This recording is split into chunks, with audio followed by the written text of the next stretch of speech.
मूला और बनिए में से चतुर कौन? अकबर बीरबल की कहानी।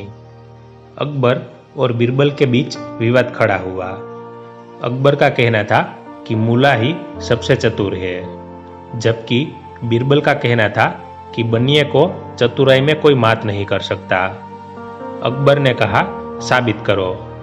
बीरबल ने मूला को बुलाया और कहा कि बादशाह को आपकी दाढ़ी मूछ चाहिए, बदले में जो भी कीमत मांगो चुका देंगे। आगे कहा गया कि यदि उसने दाढ़ी मूछ कटवाने से इनकार किया तो उसकी गर्दन उड़ा दी जाएगी। मूला ने पहले तो बड़ी दलीलें दी और गिड़गिड़ाए कि दाढ़ी मूछ न काटी जाए महाराज, मैं मूला हूँ, धर्मगुरु हूँ, दाढ़ी मूछ कट गई तो मेरे धंधे को बड़ा नुकसान पहुँचेगा। दाढ़ी मूछ कट गई तो कौन मुझे मूला समझेगा? इस पर ही तो मेरा सारा कारोबार ही टिका है। बीरबल ने कहा कि फिर गर्दन कटवाने के लिए तैयार हो जा। मूला ने भी सोचा कि दाढ़ी मूछ की बजाय गर्दन कटवाना तो महंगा सौदा है, इससे तो दाढ़ी मूछ ही कटवा लो, फिर उगाएगी। 2-4 महीने कहीं छिप जाऊंगा हिमालय की गुफा में। घबराहट के मारे उसने कोई कीमत भी मांगना उचित नहीं समझा कि जान बची लाखों पाए।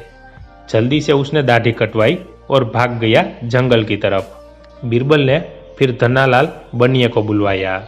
दाढ़ी मूछ कटवाने की बात सुनकर पहले तो वो कांप उठा, परंतु फिर संभल कर उसने कहा, हुजूर, बनिए नमक हराम नहीं होते, आपके लिए दाढ़ी मूछ तो क्या गर्दन कटवा सकते हैं।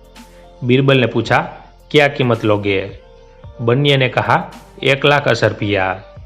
सुनते ही अकबर तो गुस्से से उबल पड़ा। एक दाढ़ी मूछ की इतनी कीमत? बनिए ने कहा, हुजूर, पिता की मृत्यु पर पिंडदान और सारे गांवों को भोज करवाना पड़ता है, मूछ दाढ़ी के इन बालों की खातिर। माँ के मरने पर बड़ा दान पुण्य करना पड़ा, मूछ दाढ़ी की खातिर। दाढ़ी की इज्जत के लिए क्या नहीं किया, शादी करनी पड़ी, नहीं तो लोग कहते थे कि क्या नामर्द हो। आज बच्चों की कतार लगी है, उनका खाना पीना, भोजन खर्चा, हर तरह का उपद्रव सह रहा हूँ, मूछ दाढ़ी की खातिर। फिर बच्चों की शादी, पोते पोती, इन पर खर्च करना पड़ा, मूछ दाढ़ी की खातिर।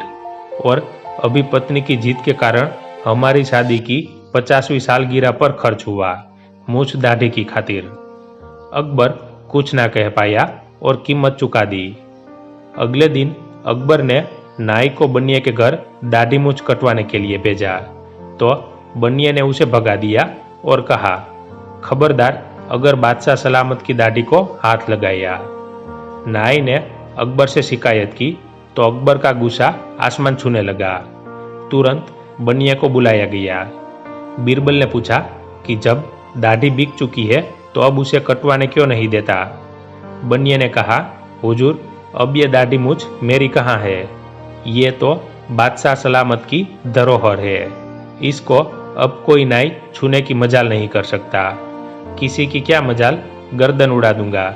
ये मेरी नहीं, बादशाह की इज्जत का सवाल है।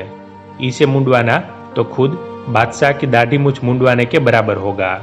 ये मैं जीते जी नहीं होने दूंगा। आप चाहे मेरी गर्दन कटवा दे, पर इस कीमती धरोहर की रक्षा करना अब मेरा और मेरे परिवार का फर्ज है। अकबर हैरान और बीरबल मुस्कुराता रहा। महीने भर बाद अकबर के नाम बनिए का पत्र आया, जिसमें उसने दरखास्त की थी कि दाढ़ी मूछ की रक्षा करने तथा इसकी साफ सफाई रखने पर महीने में 100 असरफियाँ मिलती रहे। धन्यवाद।